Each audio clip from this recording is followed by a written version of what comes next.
morning. How the devil are you doing this fine day? Me? Well, I feel better than I did on Friday. I think I was just tired, so I apologise now, somewhat belatedly, for being an old misery guts. Maybe that's why the news of the demise of Comedy Demolition hit me so hard. Speaking of which, the company's closure is the subject of this week's column, which I have called Only the Good Die Young. And if I press the right button right about, let me see. Right about now, you should be seeing a link to that very article over in the chat. Now, anyone that has visited the Plantworks exhibition in the past will know the show is generally wetter than an otter's pocket. In fact, there's been occasions where the show has actually had ducks swimming about in the puddles that are gathered at the venue. So to acknowledge that, the organisers of Plantworks have developed and produced their very own branded rubber duck. Can you see that? Let me angle it a bit. There you go. You can see the Plantworks logo on there. And we're giving one of those away. So you know the score.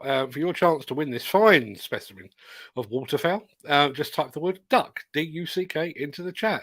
I'll draw the winner at the end of the show. Who wouldn't want that, eh? Big prizes here on the Breakfast Show, as always. Now, without further ado, let me roll the intro, post the question of the day, and get this show on the road.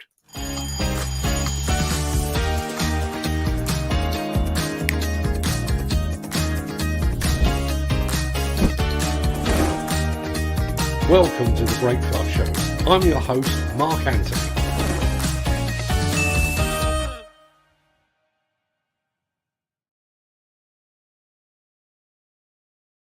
It is Monday, the 20th of February, I think.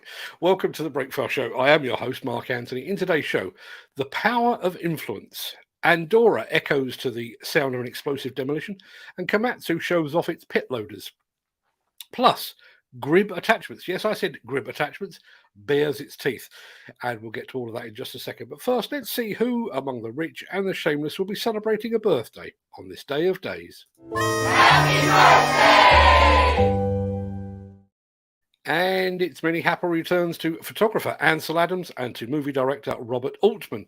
Happy birthday also to actor Sidney Poitier, radio presenter Charlie Gillett, former Prime Minister Gordon Brown, and to hostage turned bank robber Patty Hearst. Happy birthday also to basketball star Niles Barkley, supermodel Cindy Crawford. Can we just take a moment, Cindy Crawford? Thank you. And Nirvana frontman Kurt Cobain, and to Ed Graham, the drummer with The Darkness, to chat show host Freudian slip, Trevor Noah, and to singer Rihanna. Many happy returns to them, one and all. Now, before we get started, here's a very quick reminder of our question of the day.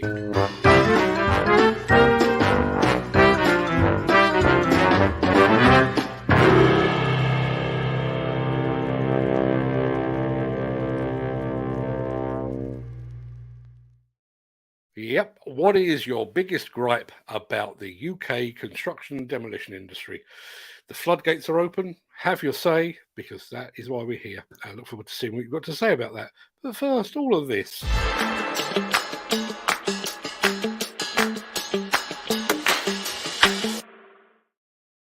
So, should we use our power for good or for evil? That was the question I was left asking this weekend after several instances of our reach and influence actually making some kind of positive difference to the world. Excuse me. First, I received news that our friend Peter McKenna, who is actually in the chat as we speak, had been paid by the agency that had treated him so poorly a week or two ago. You might recall that Peter, who has an artificial foot, was told he would need a separate risk assessment and medical before being allowed to work at HS2. Having been kept waiting for an entire day, he was ultimately sent home before the agency washed their hands of him entirely. Well, I've been calling that agency in question daily to ask why they were discriminating against a disabled person. Now, whether my calls and Peter's belated payment are connected, I can't say, but he's been paid. But I would like to think that we helped nudge them in the right direction. Then on Saturday, I received word that there was an equipment operator on LinkedIn spouting forth about how women can't drive an excavator and how they lack the basic skills to work in this industry. I added my voice to the backlash, and the offending and offensive post was taken down, and the man in question posted an apology, explaining that he'd been drunk when he wrote it. Either way, I think we helped ensure that justice was done. And then, perhaps more importantly, I received a message from our friend Mick Norton, who is also in the chat, I believe, to say they were sending our video discussion with Ollie Guns to the head of operations at CSCS. Apparently, CSCS have been blissfully unaware, ain't that the truth, blissfully unaware that there is growing backlash against the unnecessary removal of grandfather rights. Now, speaking of that discussion with Ollie Guns, it's now available over on demolitionnews.com. Even if you don't watch it all, can I please ask you to share it far and wide? Because it really does appear that the message isn't getting through to the very people that will be worst hit by this proposed change. And we're back on the campaign trail again on this Thursday as our normal show makes way for a commemorative episode to mark the 7th anniversary of the Didcot disaster, in which 4 demolition workers lost their lives. The investigation into the tragic events surrounding the collapse of the Didcot A power station remains ongoing. In fact, as it stands today, there is still no end in sight. And so, in addition to remembering the 4 men and their families, we'll be calling for action from the police, the Health and Safety Executive, and from the UK government. Join us if you can. Now, I'm not getting carried away here, but 2 years ago, this show was being dismissed as a flash in the pan, a lone voice shouting into the void. Today, thanks to you and to our reach on social media, the show now carries some real weight and some influence as well. So while others leech off the sector with their fake optimism, we will continue to talk about the things that others are too afraid, too commercial, and too ignorant to touch.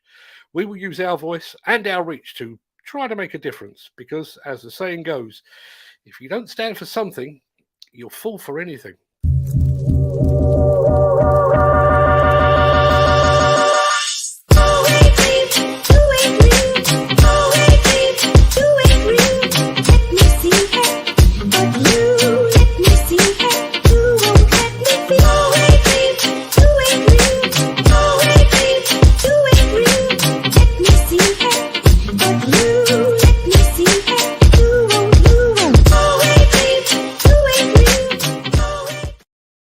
Let's say a very quick good morning to Tristan Mays, who's just joined us. Morning, Tristan. Tristan Mays from cranehub.net. Font of all knowledge in all things cranes. Go and pay him a visit if you are that way inclined. Now, covering an area of 468 square kilometres and with a population of just under 80,000 people, Andorra is the 6th smallest state in Europe. Well, the landlocked country, little country in the Pyrenees, sandwiched between France to the north and Spain to the south, has just witnessed an explosive demolition event. And we've got the footage for you right now.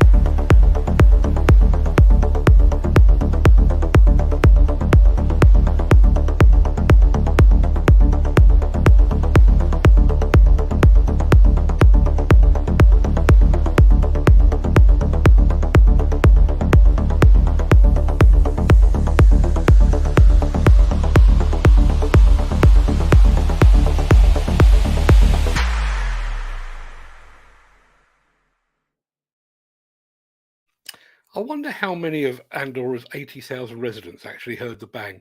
Quite a few of them, I would have thought.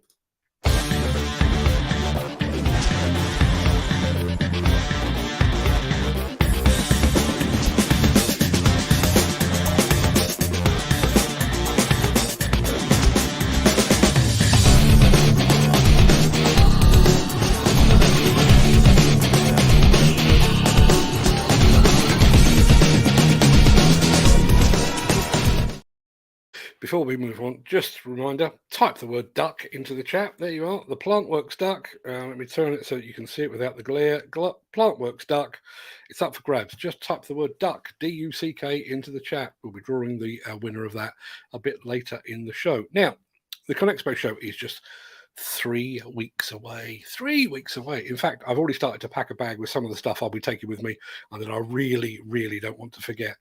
During the show, we will be working with some of the biggest names in the industry, such as Volvo, Liebherr, Kobelco, Topcon, and XCMG as well. But we're also going to be working with a few brands that are perhaps a little less well known, at least on this side of the pond.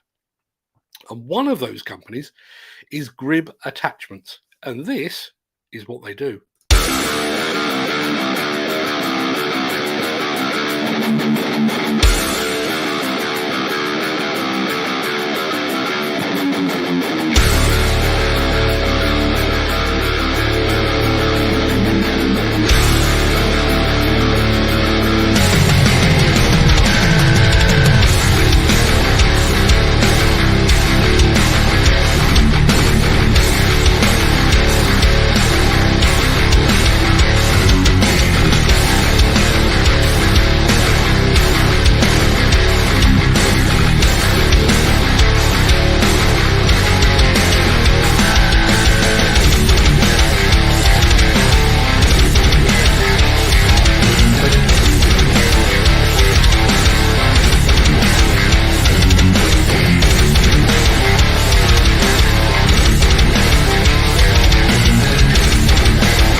Yeah, really looking forward to meeting the Gryb team in person in, 21 days or thereabouts, I hope.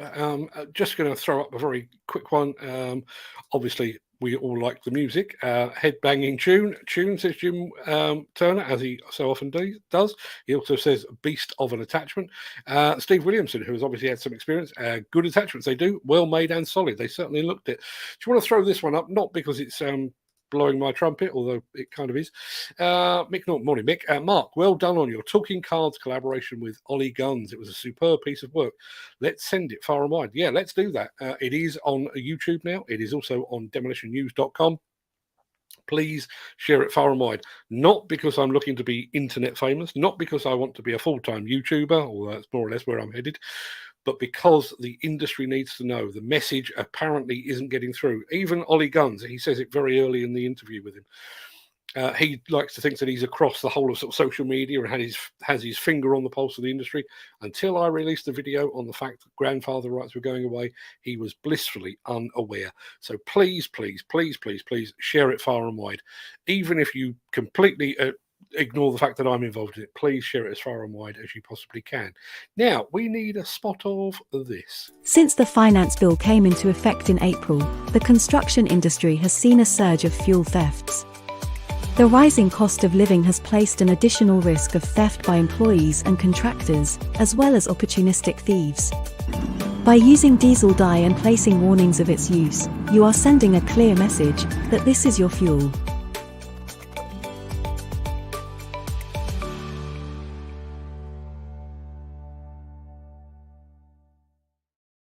Now, Now we've just seen Gryb, who are going to be at ConExpo, and we're going to go from one ConExpo exhibitor to another.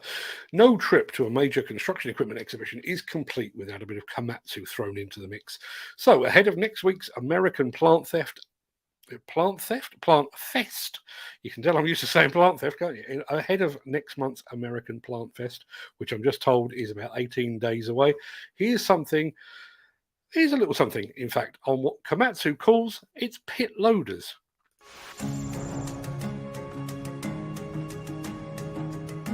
Hello, my name is Sebastian Witkowski. I'm product manager for wheeled mining support equipment, and I'd like to talk to you today about the W800-8 and W900-8 updates. The W800 and 900-8 are purpose-built pit loaders, predominantly focusing on the aggregate and quarry industry. Our design target for these loaders was fourfold: to help increase productivity, help reduce fuel consumption, increase reliability, and promote lower total cost of ownership for our customers. These loaders have been out in the field for about 2 years now, and they've been well accepted by our customers with positive feedback from the market.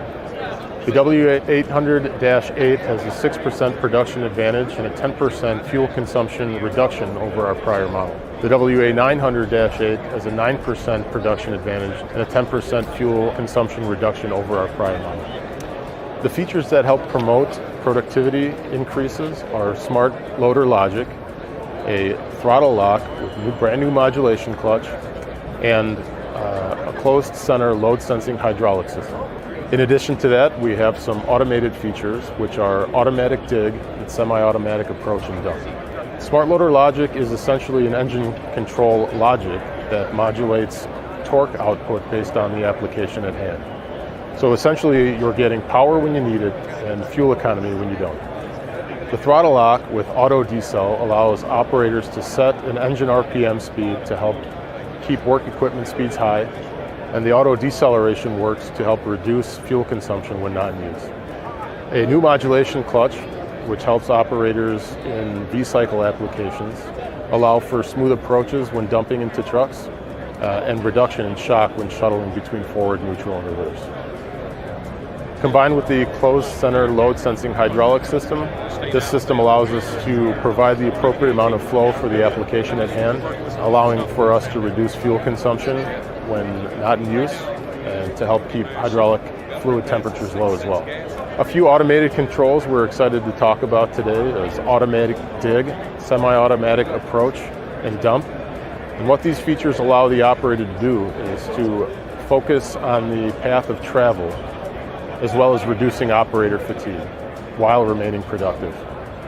If you haven't watched it yet, please watch my video on W800 and 900-8 and how to consider pass matching criteria with our haul trucks.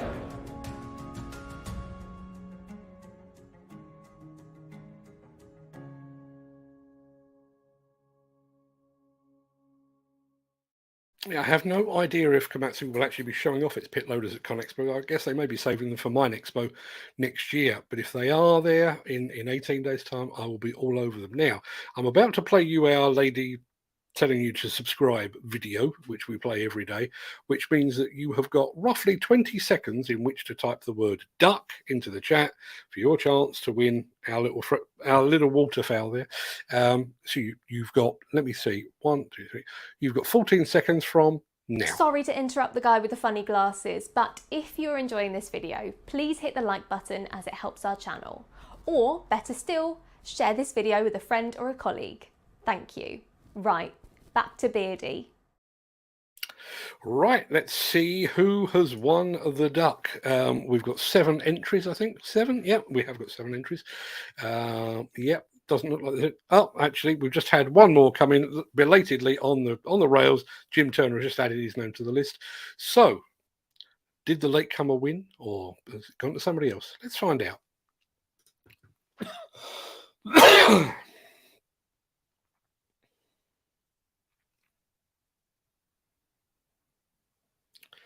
Paul Latham over on LinkedIn. Paul was a guest on our show. I actually interviewed Paul, who basically left all things demolition behind and is now basically becoming a minister, if I remember rightly. I can't remember the exact terminology, but I think that's what he's doing. Paul, congratulations. You I'm sure you're so pleased with this. You are now the proud owner of a rubber duck. I'll reach out to you after the show to get your postal address and get that sent up to you with my very best wishes. Now, let's have a look. Yeah, that pretty much wraps up the main part of this morning's show, although there's plenty to talk about afterwards, I would imagine. I'm going to roll the outro in just a second before leaping gazelle-like over into the chat to see what you've all been talking about. If you can't stick around for that, then please stay safe. Look after yourself, your family, your friends, and your colleagues. I'm going to turn off that annoying thing at the bottom of the screen there because it's over and done with. Have a great day, everyone. Thanks for watching. If you do have the time and the inclination, I'll see you on the other side of this for the Craic. I need to press a button. The button's gone away. Here we go.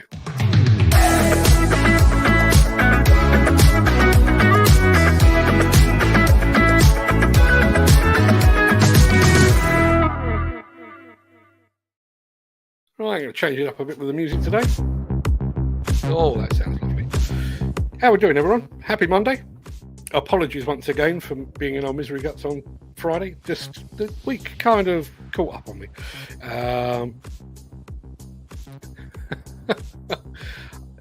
There's a bit of me, unreligious as I am, there's a bit of me that would like to see how you're going to weave that, a rubber duck, a Plantworks rubber duck no less, into a Worship Wednesday as a point of discussion. Paul, if you get a chance, point a camera at that. I'd love to see how that comes into a religious worship. Listen, God moves in mysterious ways, I'm told, and apparently he moves with rubber ducks. Who knew? Now let me get rid of let me go back to the beginning. That's going to be even easier still. How are we all doing today? Steve Williamson is hot off the press. He really is. I think his finger is hovering over the trigger. Had a good old chat with Steve over the weekend. Just to let a few of you know, this is no great secret, but we're starting something behind the scenes, which I am calling the Construction Content Creators Club. That's 4C for everybody else.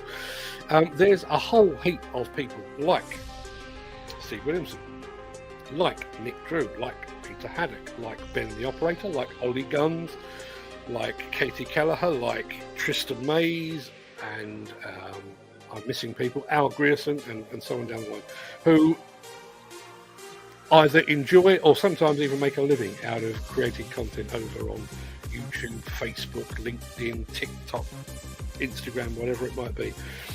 And it's occurred to me that some of those, particularly the smaller creators, are being taken advantage of in some instances by brands who are using them for either low cost or entirely free advertising. So that's one thing.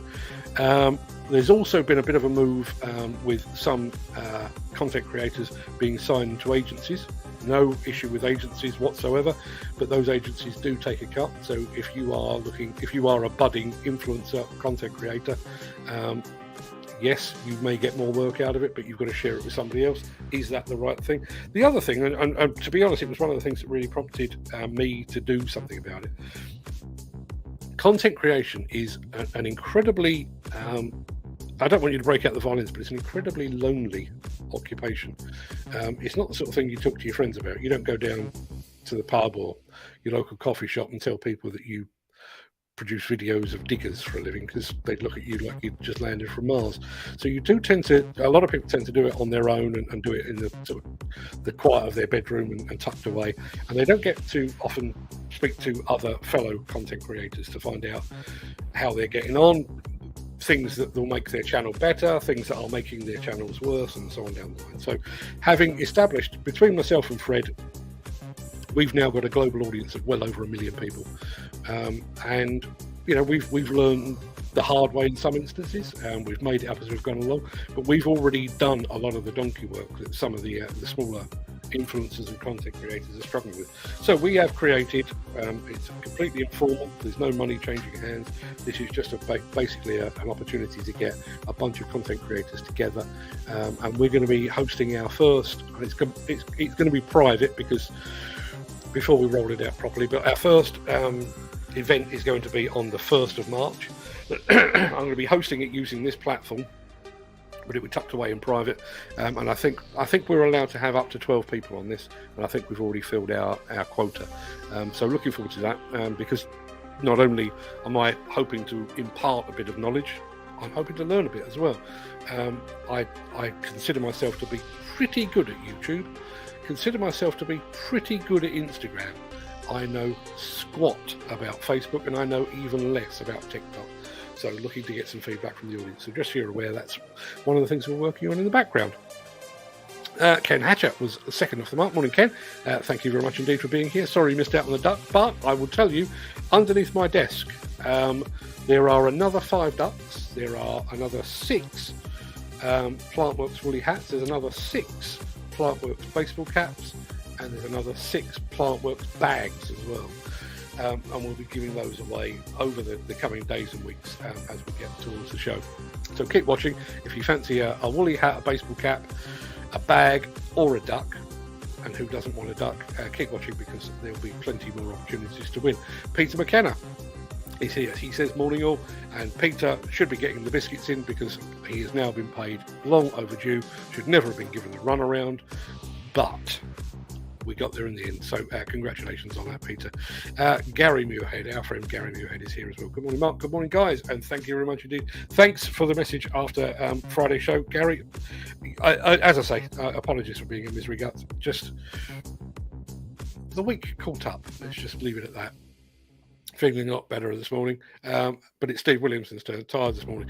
Yeah, unfortunately, and I know you had a spell on the phone with your co-conspirator Ed on, I think that was Sunday morning, and I know you and I spoke for quite some time as well.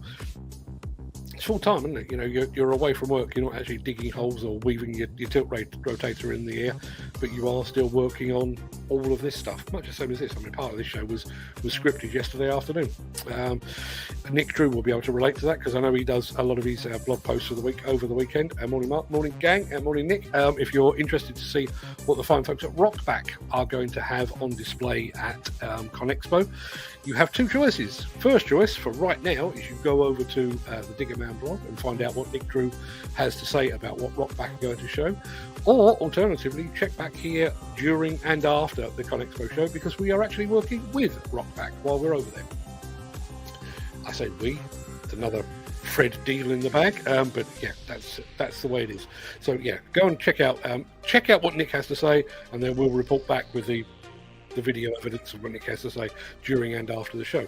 There you are. Gary Muirhead says late night, Stevie. They're all late nights, I'm afraid. Mark Whiting's here as well. Morning, Mark.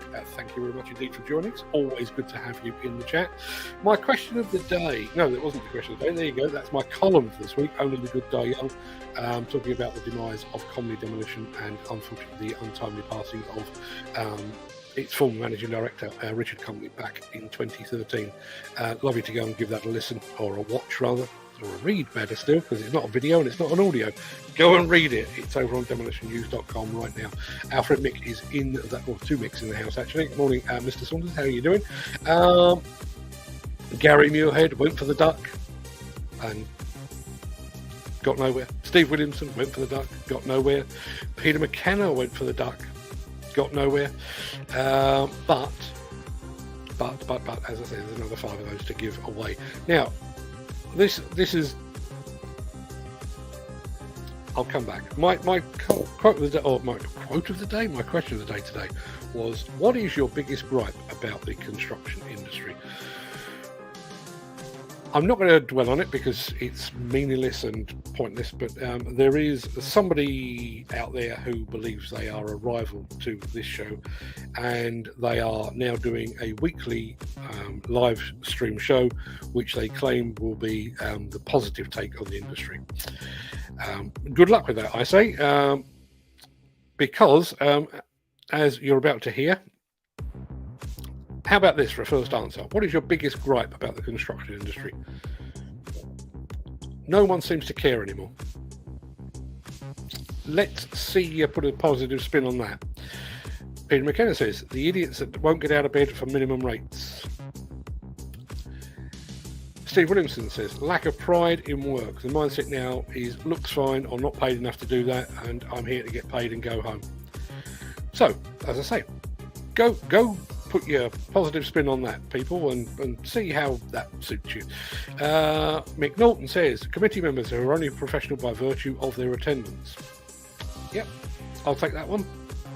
Mick Saunders. Kind of related to the question of the day. I got offered some work a few weeks ago. I spent 50 odd years in demo and was offered £12 an hour, depending on my experience. Know what? I stayed in bed. £12 an hour isn't that like McDonald's wage, give or take? Decent McDonald's wage? Disgraceful. I hope you said, Mick, I hope you actually said to them, do you know who I am? I was going to say I would have done. I wouldn't. I've never actually said that to anyone. I am tempted though. Some people aren't lucky enough to be able to pick and choose. Very true. Very true. Jim Turner is in the house. Morning, Jim. Thank you very much indeed for joining us. I just saw something there. I'm going to throw this one up again. As I say, this is not to blow my own trumpet or to toot my own horn, as they say over in the States. But well done on your Talking Cards collaboration with Ollie Guns. It was a superb piece of work. Let's send it far and wide. It's on Demolition News. It's on YouTube. After this show, it's also going to be on Facebook as well. Please, people, and I'm going to put it on Instagram as well, if I can make that work. Please share it far and wide, because there are a few people out there that aren't aware.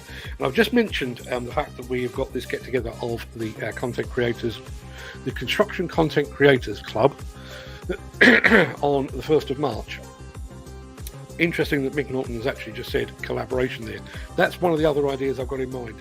We've already featured Steve Williamson and Ed Butler on this show and on our Diggers and Dozers channel. We've obviously I collaborate quite a bit with Nick Drew and with Peter Haddock as well. Katie Keller has been a guest on this show. Just trying to think. Ben the operator, he is hoping to attend. We've had him on the show. We've also had Ollie Guns in that one. He's been on the show, and that's part of what we're planning to do. And I don't. This makes me sound like a smug git, but there are quite a few of the people that are out there, and this is not the case of all of them. I mean, Nick Drew has a massive following over on Instagram and on Facebook. Steve Williamson has a massive following as well, but some of these guys have got a few hundred and sometimes a few thousand followers. So if we can feature them in some sort of collaboration, put them on our channel where we've got, as I say, more than 1 million people, and expose them to a bigger audience, and if that means they get a few more views, then ain't that a good thing? So that's part of the deal anyway. Not the point of being able to pick and choose. If you want an experienced worker in any field, you need to pay for that experience. Which it's weird how these things interweave themselves. There is, I'm not going to be overly specific, but there is a few manufacturers, equipment manufacturers out there, or should I say attachments manufacturers out there, who are quite willing, in fact they're very keen on content creators and industry influencers, depending on what you want to be called, to spend their time filming their product in action, to go away in their own time and edit that video, which takes a while. Just to give you an idea, when we shoot a video, like the video we shot with Ollie Guns, for example, the video actually was shot for about an hour and a half. It took almost a week to edit that. We usually, I mean, that was an excessive one because it was nearly an hour long by the time we'd finished, but we generally allow 3 to 4 times as long to edit as we do to film. But as I say, there are manufacturers out there, attachment manufacturers, that would quite like these content creators to film their product, to edit the product, to put it out on their channel, so leveraging their audience as well, and in return they'll send them a coffee cup or a baseball cap. And as Mick has just said there, if you want an experienced worker in any field, you need to pay for that experience. You absolutely do. I was once told, and I can't remember who told me it, but I was once told that your social media audience is worth roughly a dollar per person per year. I'd like to think that I was actually sat on $1 million. I'm quite clearly not, but there is a degree of truth in that, because a lot of those people then go on to buy books and t-shirts and hats and so on down the line.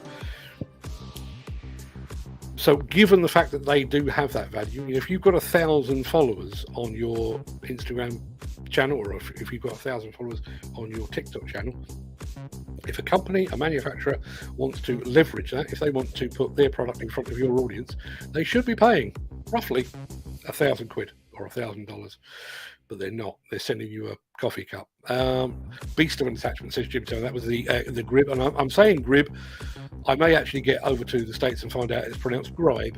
I don't know, but we're going with Gryb for the time being. 18 days and 6 hours, as Steve has just reminded me. If there was some way I could have a digital clock counting down, I really would. Really looking forward to this one. No, you did right. You just don't realise the sheer scale of these big loaders. Seeing them in person, standing next to them, is unbelievable. It's but it's particularly the case, I think, over in the wild. You know, you get out onto a mine site or a quarry site. But also, there's a big show. I think it's September next year. It is the mining equivalent of the Con Expo show. It's called Mine Expo, and it, as the name suggests, it is mining equipment, and the scale boggles the mind. It really does. Here's our winner, Paul Latham. Rubber duck on its way up to the Midlands. Just as soon as I've got Paul Latham's address confirmed. Mick has just said, "Does it come plucked for Paul?" Yes, not a feather in sight. Yeah, no preparation work whatsoever. You can supply your own duck. You can supply your own pancakes and hoisin sauce. I will for sure. Looking forward to it. Paul Latham, Matthew 6:26. Look at the birds of the air. They neither sow nor reap nor gather into barns, and yet your heavenly Father feeds them. Here endeth the lesson. What? Find me another show.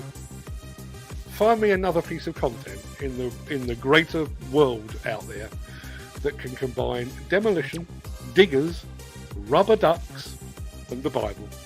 I dare you to find me one of those. Crystal over on YouTube. Morning, Crystal. Thank you very much indeed for being here. Can't actually read what you're saying apart from R. Okay, thank you. Not sure what that means, but thank you very much indeed for being here. As you are a newcomer, not sure if you're still here, but we do welcome our newcomers with a spot of confetti. So there's your confetti. Thank you very much indeed for being here. Now let's have a look.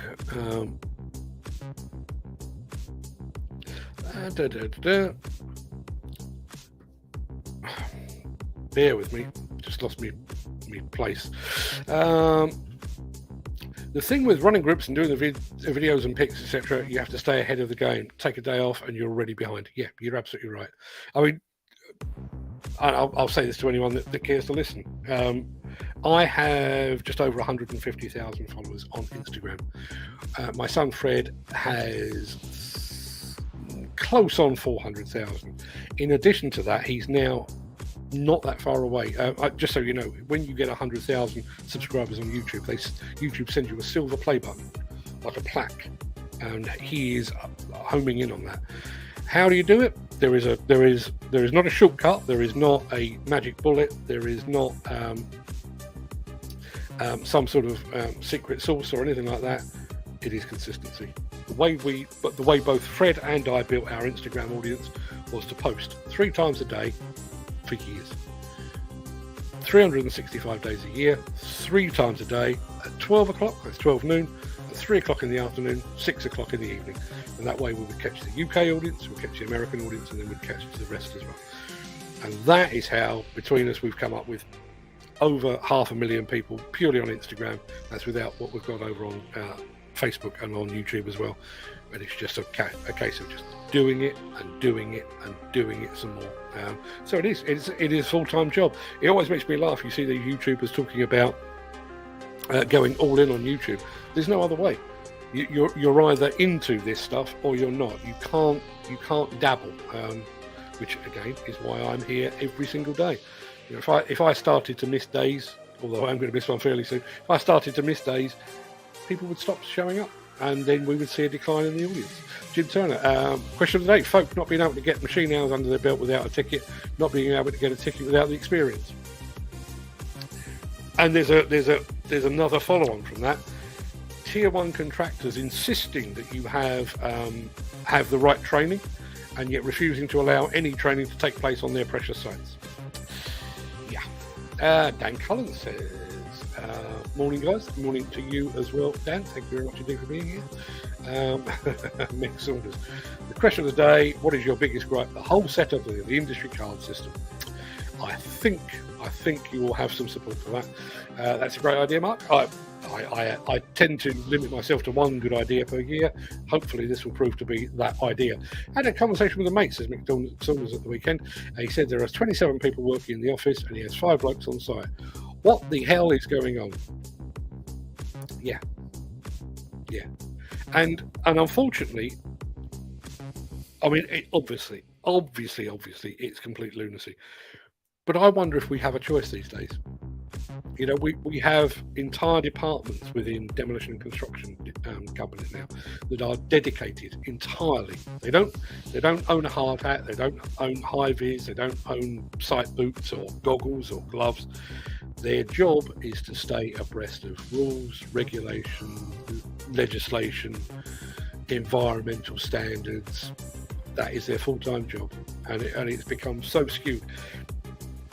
And it's an industry in which we talk about the term productivity all the time, and yet we have 5 times as many people working in the office as we have on site.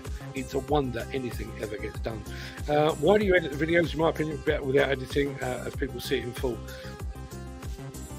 In some instances we do. I mean, obviously this is unedited, and this goes up onto the airwaves. The problem we had with, I mean, for example, the interview with Ollie Guns, there was a lot of stuff where we repeated ourselves a bit. Both myself and Fred had a coughing fit while we were in the middle of it. So, you know, it's just a matter of tidying things up. And unfortunately, you really have to. I really should be saving this for the Construction Content Creators Club, but you have very narrow window in which to hook people into watching your video. Their attention span in some instances is down to 1, 2 or even 3 seconds. If you haven't got them by the time that 3 seconds has elapsed, they've buggered off to go and look at something else. They've gone to watch a cat falling down the stairs. So you've got to really hone that message and hone what you're trying to say. And particularly in the age, I think, where we've got YouTube Shorts, which are up to 60 seconds, obviously TikToks, Instagram Reels, which are up to 60 seconds as well. Sometimes you have a minute to tell the entire story. The only way you're going to do that, unless you talk really, really fast, the only way you're going to do that is to edit it down to its barest principles. Steve Williamson says, I'm hoping to up my game on making my videos. Family and bills come first, so it will come in time. Listen, if you go back to the very dawn of my YouTube channel, not the Demolition News one, but I started using a $99 flip camera, which shot everything square. The quality was awful. I think it was like 360 pixels or whatever it is wide, where we're now up to 1080 or possibly even 4K. It was awful, but we developed an audience as a result of it. People won work as a result of actually being on those shows. So once we'd done that, you know, the next one is we went out and we bought a better camera. We went out and bought a microphone. We went out and bought the light, the computer, the stream deck and all that. Everything is, we didn't just rush out and buy this stuff, because frankly, you can't go to, even in this day and age where being a YouTuber is considered an acceptable profession, you can't go to your bank manager and say, I'd like $5,000 please, because I need to go and kit out my home studio. They'd laugh at you. So it is a gradual process. And again, when you think about that, you think about that machine there, that is shooting in 4K. I've got 3 lenses on there. I'm a bit, fun enough, when the show is over, I'm actually shooting a video for something else I'm doing. And although I've got the camera here, the proper camera, I've got the proper camera there, I'm going to shoot it on the iPhone because it's easier and because the quality is perfectly acceptable. So, yeah. Slowly. Nobody starts with a fleet of brand spanking new Volvo excavators. You build your way up, don't you? I take my hat off to you guys. We press a button and watch a 1 or 2 minute video, but it's all that work that goes in behind the scenes. Think about this. I used to watch a guy on YouTube, a guy called Casey Neistat, who lives in New York. Main reason I watched him was because I love New York. And a lot of his videos had the local landscape and the scenery and places I've visited in the past.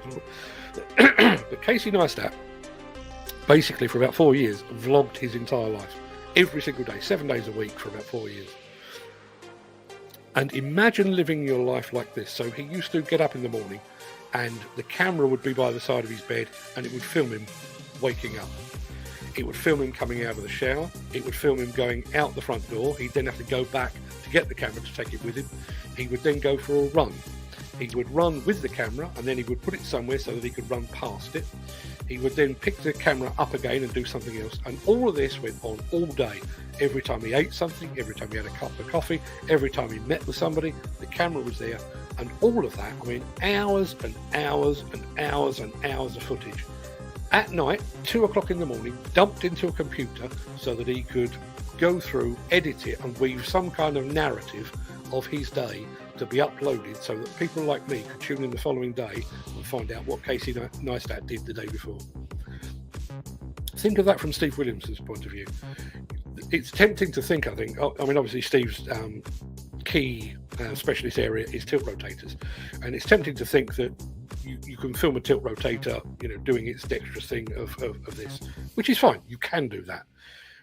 But in order to make that happen, something has to happen in the cab. There is a lever with buttons and dials, and Lord alone knows what else. So in order for him to capture that properly, he needs to film outside. He needs to film inside. He also probably needs to film himself arriving for work, getting in the cab, putting the camera behind him so that it's filming him, putting the camera outside so it's filming him the other way, and so on down the line. And then all of that has to be condensed into something meaningful, and particularly, I mean, Steve's biggest, I think his biggest audience is over on places like TikTok, where you've got maybe 60 seconds. So you might have hours and hours, and he's going to sit there of an evening and pick the very best of those, splice them together, find some suitable music, make it look as pretty as he possibly can, to fire it out, to go to bed, to get up the following morning, and to do it all again. It's not as glamorous as they would have you believe. The missus says we should have a YouTube channel showing our farming, smallholding journey as we build our farming business. There's loads of content, but it is the editing and technology meaning bit we wouldn't have a clue about. It's a brilliant story.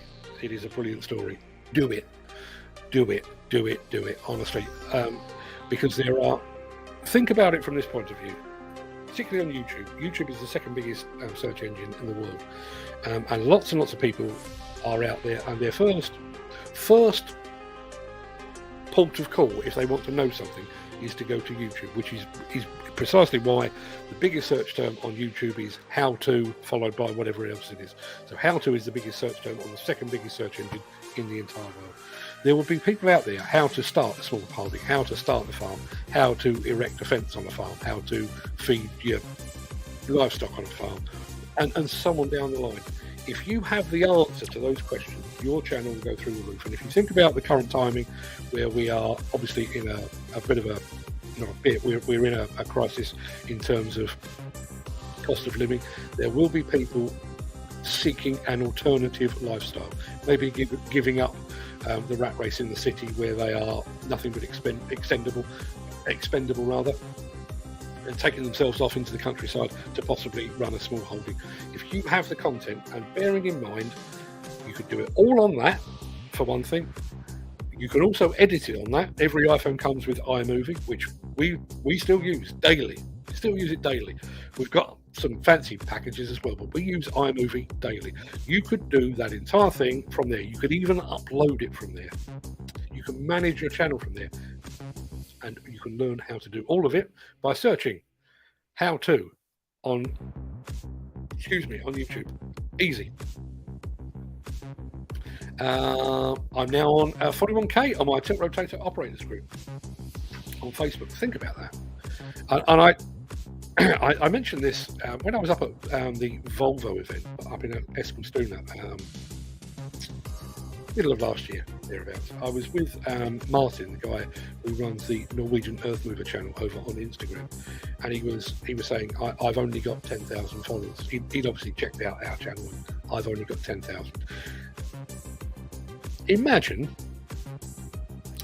being asked to go and stand up and speak 10,000 people. Bearing in mind I do this for a living every single day, speaking to 10,000 people, I would be terrified. I've spoken to probably 300, 400, 500 people at a time in the past. Terrified. And yet, there's Martin in Norway, and sometimes he does it not in his own native language, he does it in English as well. he is speaking to upwards of 10,000 people. Now look at Steve Williamson. 41,000 people. That's a decent football stadium full of people who on a regular basis pitch up to find out what Steve's doing. You imagine that. I don't know the capacity, but I know Steve's up in Scotland. Imagine going to Ibrox, filling it with 41,000 people, and then inviting Steve Williams on stage to talk about tilt rotators. Terrifying, even though he knows his stuff. And yeah, that's what he's done. He's achieved that. 41,000 people. Would love to do more videos of myself and tell how I got into this. Again, I'm going to save a lot of this stuff in for this Construction Content Creators Club, but there's so much value in what you've just said. For example, I try to sell what I'm doing here as a news show.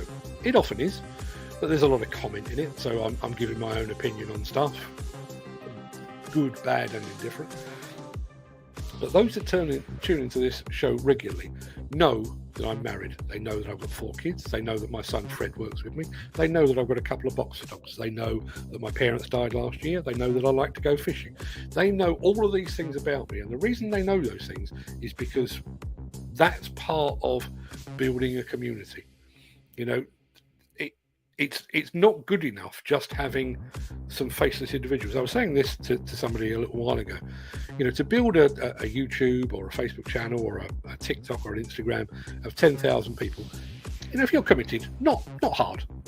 You could do it. You know, if you're committed to it, you could do it. But I would much rather have 100 people that I knew enough to talk to offline and we'd meet up and we'd get along. I'd rather have 100 of those than 10,000 faceless individuals. And I think one of the things that if anyone's seen the Black Mirror episode, in which your social worth is actually mandated by your social media worth. In other words, if you haven't got enough Instagram followers, you can't eat at the best restaurants and stuff like that. It's a nonsense. You know, there will come a time, probably in the next couple of months, where Fred will go past 100,000 followers on his YouTube channel. YouTube will send him a silver play button, which is fantastic. Great achievement. It's going to look lovely on the wall. Fantastic. But it's utterly meaningless unless you're actually building that, maintaining that community and doing things with them, that was sent to me for nothing. That's cost me nothing. But it's probably going to cost me a couple of quid to send it up to the Midlands to the winner, Paul Latham. Over the years, I've spent hundreds, if not thousands of pounds on post. Even sent a plastic cup to New Zealand once. It cost me about 30 quid for a plastic cup. But that's part of being part of a community. These are the things you have to do. It's not just a matter of numbers above your name on your Instagram profile. It's what you do with it. Dan Cullen said, he does say something, I just can't get it to play. I wonder what it's going to be like in 4 months' time, as I cannot keep up with the guys calling and texting looking for work. And the percentage of projects that go ahead is not great. Future in the industry. I'm getting guys calling me. I haven't got my proper glass, and I think that's 1 p.m, 11 p.m. maybe. And texting all day. I struggle to keep up. This is an issue on HS2. Full license required to get on site. It's unbelievable. That's where we are. And I think one of the things that really concerns me, and again, maybe you do need to feel it a little more closely yourself. I reported maybe a month ago, maybe 2 months ago, that there were already estimates that the construction industry in the UK might lose as many as 6,000 companies due to the recession in which we find ourselves at the moment. And 6,000 companies going under is a shocking statistic. But it rolls so easily off the tongue. 6,000 companies. Those 6,000 companies, for a start, they will have been the dream of the person that started that company. They will have, like Steve Williamson was saying earlier, they will have required a lot of hard work and dedication and sleepless nights. They will have been nurtured and honed and everything else. So those people that started the company and possibly that still own the company will see their life's work gone. You will also see the employees of that company now struggling to pay their bills, struggling to keep up with their rent or their mortgage, struggling to put food on the table because that company is gone. You've then got the knock-on effect to people further down the supply chain, plant hire, especially subcontractors and so on down the line, and they will in turn take a knock. It might drive them into receivership as well, in which case you have another bunch of people who are now suddenly looking for work. I think it's very, very, very easy to overlook the human cost of a recession, of a company liquidation, of a receivership, because that is the true cost. You talk about Carillion going under for whatever it was, £500 million. Oh, 500 million, that's a lot of money. But how many people did that impact? How many people couldn't pay their bills? How many people, and forgive me for the sexist way of putting this, but how many blokes had to go on and tell their wives, ain't got a job? Nothing to do with me, nothing to do with the company I work for, but 2, 3, 4 levels up the supply chain, Carillion has gone pop. They couldn't pay the next in line, who couldn't pay the next in line, and they couldn't pay us, and now I'm out of a job. Imagine that. Imagine going home to have to tell your spouse that, male or female. I had a little conversation with Peter in the chat about minimum wage. If an office are paying 27 people for office work, no wonder they don't want to pay good money to the blokes on the ground. Seems like the people on site are not worth a good wage. No, they're not. And I keep sort of letting the cat out of the bag, but obviously it is the 7th anniversary of the Didcot disaster on Thursday this week, and we will be dedicating the entire show to that. But think about that. Think about Didcot, 4 working men killed 7 years ago, no resolution. Think about Hillsborough. Think about Grenfell, all working people, no explanation, apology, justice, closure. Funny that, isn't it? Funny that it's all working people, and yet, somebody says something a bit rude to a politician on Twitter, and they throw the book up. Somebody throws an egg at Prince Andrew, or King Charles, should I say, and they feel the full force of the law. Working man, not so much. Question of the day, Mick Norton says, NVQ assessors who are bereft of occupational competence and site experience in their chosen discipline. I don't have to add anything to that. That says it all. I'm sure I've told you this story before. When my wife had our first child, our daughter, we had a very sour-faced and very dictatorial midwife turn up at our house, telling us how we should do everything from holding our daughter, bathing our daughter, dressing our daughter, every last aspect, but really, really, really dictatorial. To the point where in the end I said, if you don't mind me asking, how many children have you had? And she said, oh, none. At which point I threw her out of the house. How can you possibly hope to, an NVQ assessor? If somebody, I've said this before, you can't learn demolition and construction from a book, because the book does not exist. There are too many variables. So an NVQ assessor, same as an HSE investigator, you cannot know it all because it doesn't all exist yet. Things will happen on a demolition and construction site today, probably in this country, that have never, ever been encountered before. It might be a safety issue, it might be a fault in previous construction, it might be the discovery of something below the floorboards, whatever it might be. But something will happen that there is no book for. An NVQ assessor, bereft of occupational competence, and yet it is they who dictate who gets to work and who doesn't.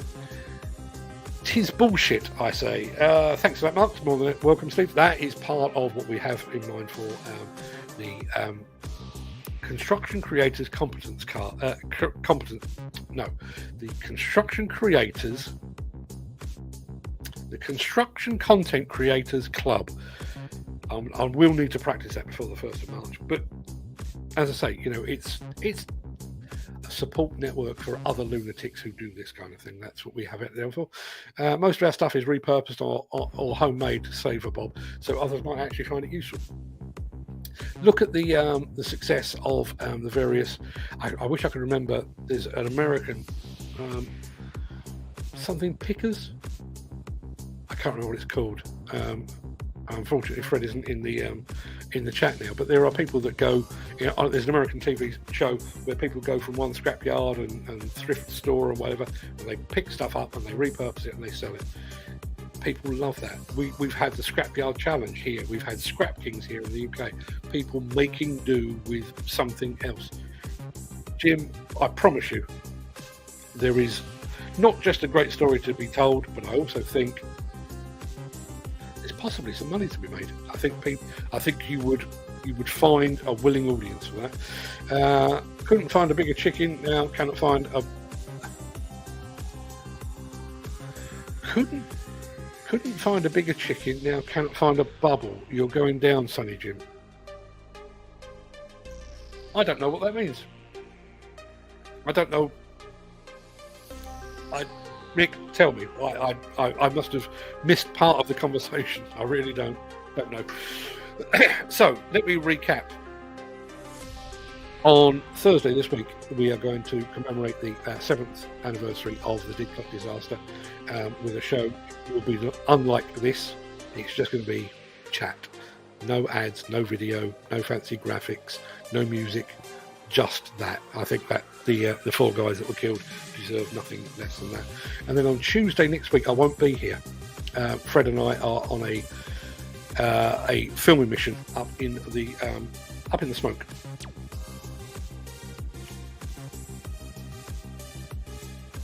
I've just realised what he's talking about. Thank you for that, Mick. Yeah, West Ham lost 2-0 to Spurs yesterday.